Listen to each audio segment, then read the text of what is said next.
Hello, welcome back to Evolving Code. I'm Naresha.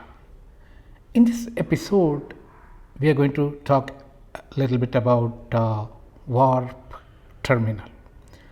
You might have already noticed the trend that artificial intelligence, or in particular generative AI, is influencing the way we develop software, and generative AI based features have already entered into several tools that we make use of to develop software.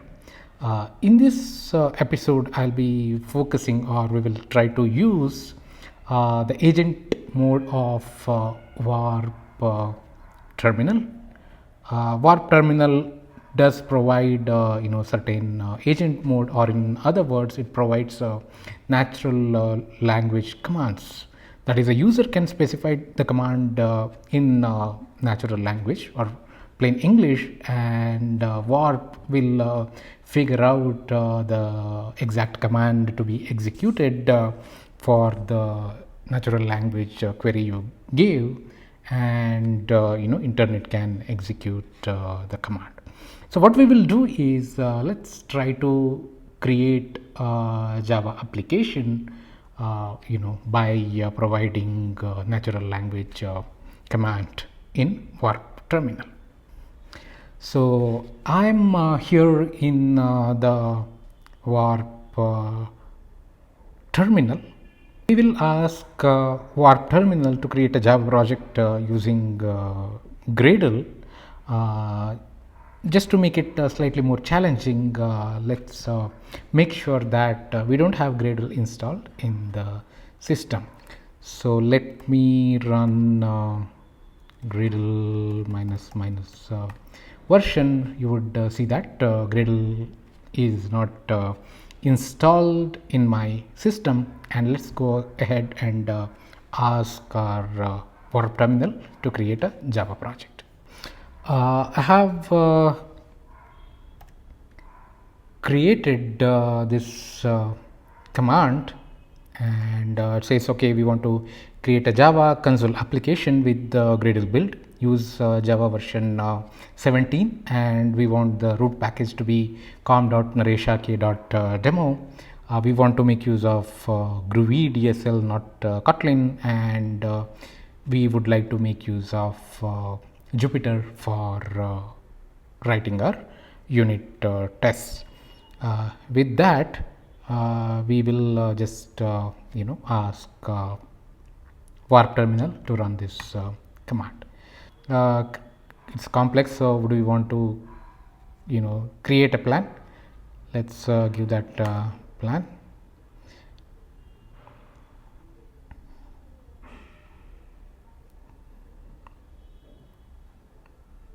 So it sees that there is nothing in the current directory, it's empty. So it's asking, let me confirm that the Java version available on your system. It's waiting for me to say okay. So it is trying to run the command Java minus version. So it says, now I can provide a detailed task description for creating a new Java console application with Gradle. It's creating a plan right now.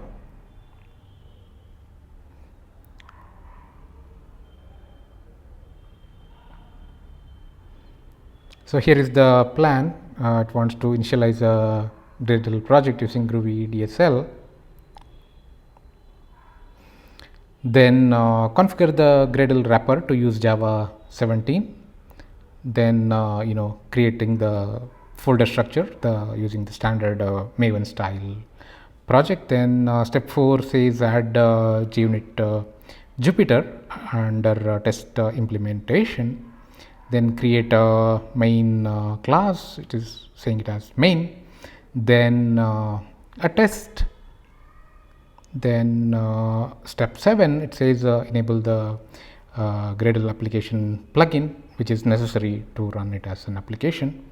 then configure Gradle test task, which has to you have to instruct that use JUnit Jupyter or JUnit platform, and finally it wants to verify using Gradle W build and Gradle W run to run the application. So which looks great to me. So let's run this, say run the job.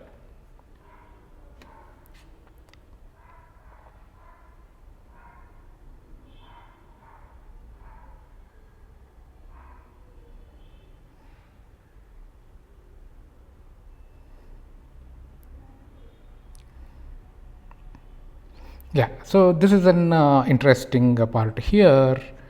The build.gradle file has been created with all the necessary configuration. Now let's initialize the Gradle wrapper and create the project directory structure. But here it finds that since Gradle is not installed, how do it says we can bootstrap the project using the Gradle wrapper script provided by the Gradle's website, which is using curl command given here. Enter or run. Sorry.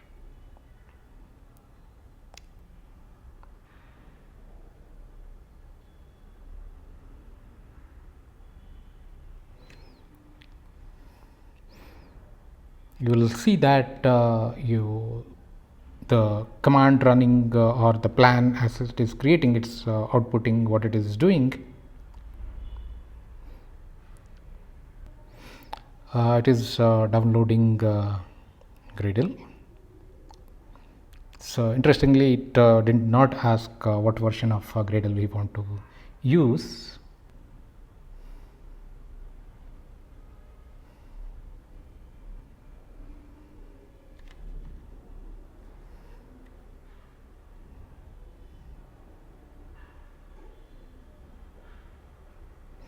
Interestingly, the build failed.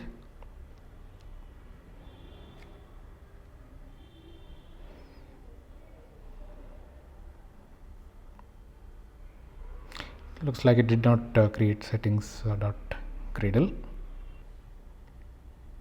Then it ran the test. Then it ran Gradle W run task. The project is ready. It is saying, let's run the tree command to see what all it generated. Don't need the build. Rather, we could directly open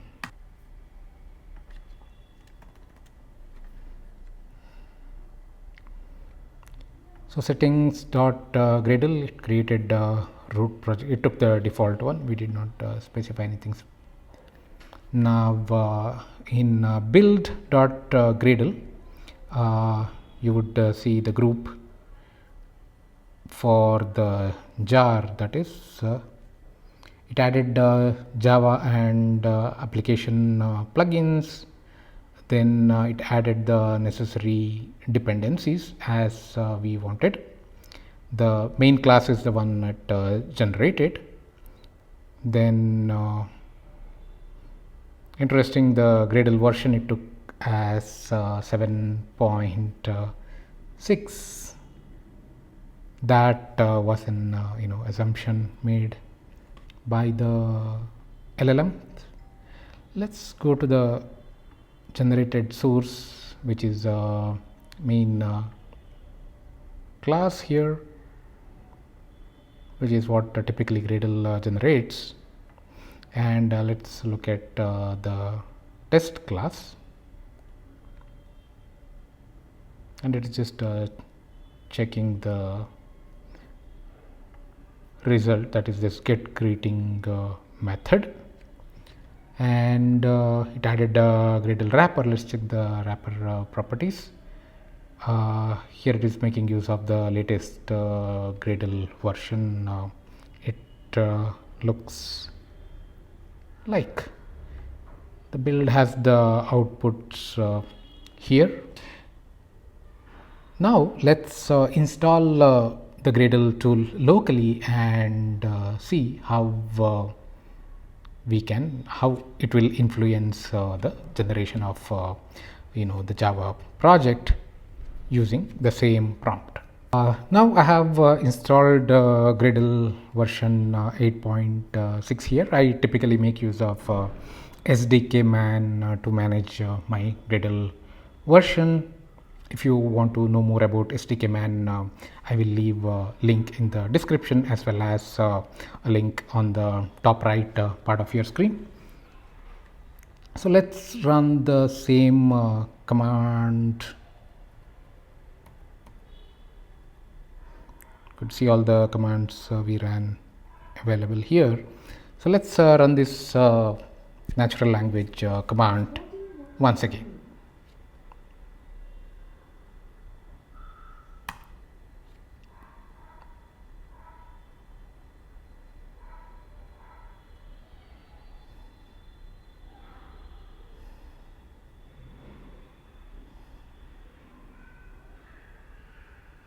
It's creating a plan as usual.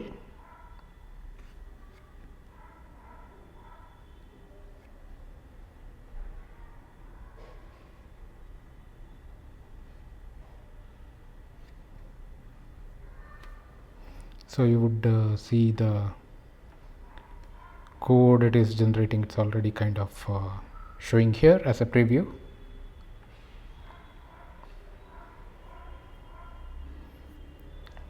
Let's say apply changes. So it's again trying to run the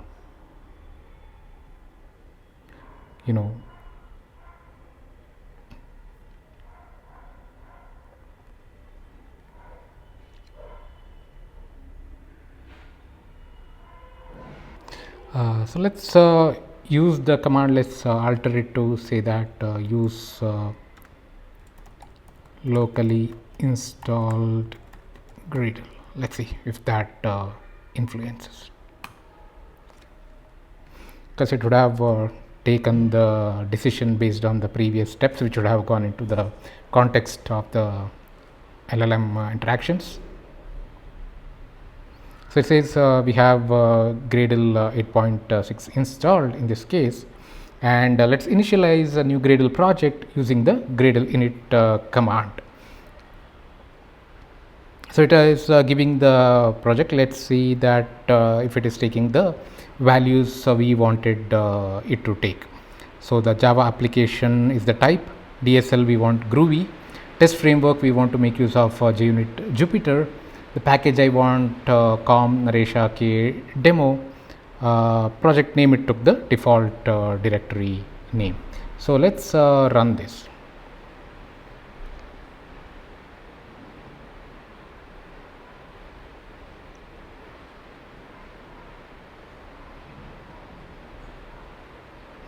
That wants to empty the directory. That's okay.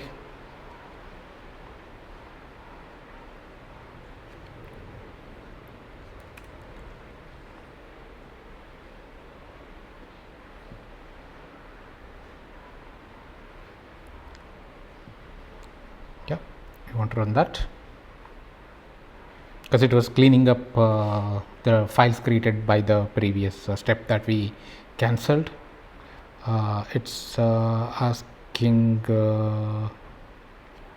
okay, let's say okay, looks like it didn't take the Java, because I asked to make use of Java version 17, but if you look at the Gradle init command here, nowhere it's specified or nowhere it's supplied the command line argument to specify the Java version, which is in fact available within the Gradle init command. Let's take the default build successful. It's able to generate the project and the necessary files.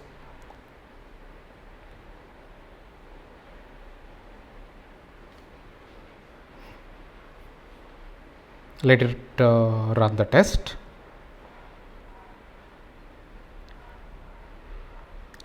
says the test passed. So we want to run the application using Gradle run command. We should print those things into console. So here is the summary of what the warp terminal accomplished based on the natural language command we provided. The summary is created here. And we can use tree command to check what it created. So app test, then we build out Gradle, create settings.gradle, not sure here. Let's open it in Visual Studio Code and see here.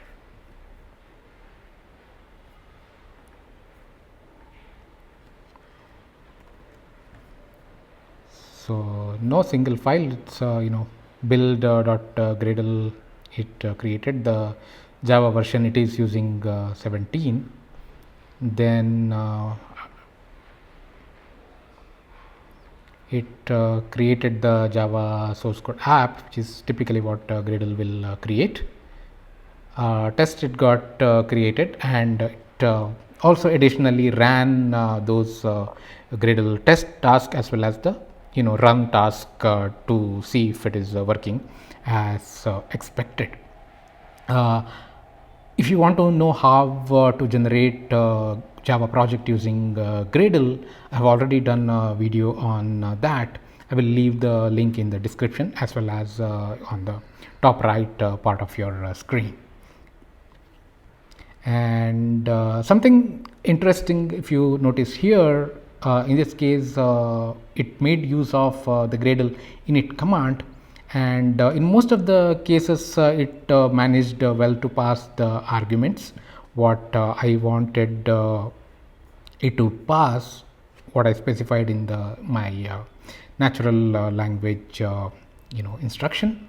However, we did see that it did not pass. I asked it to use Java 17, but it said use Java version 17, but it missed on passing the Java version here.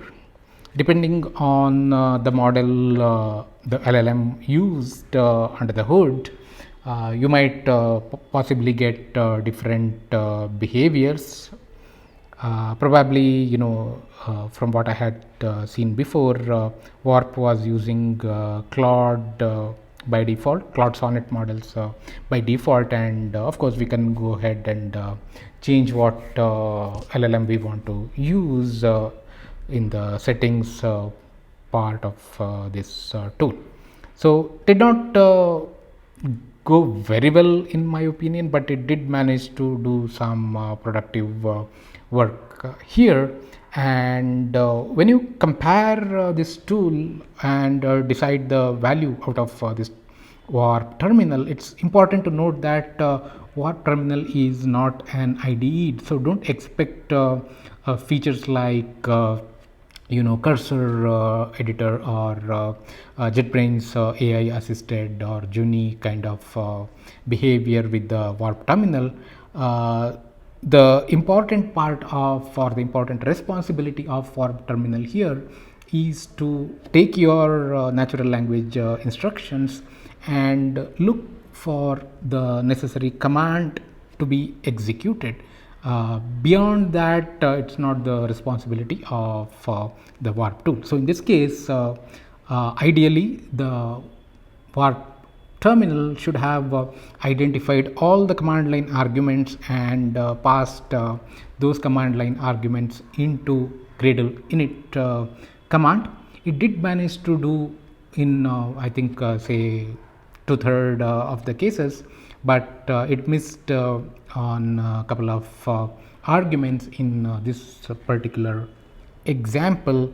That is where we see a scope for improvement, which will come from the LLM used under the hood.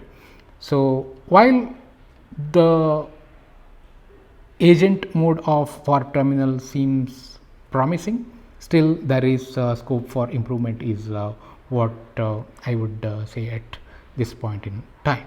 I hope you found this video useful. See you in another episode. Thank you and have a great day.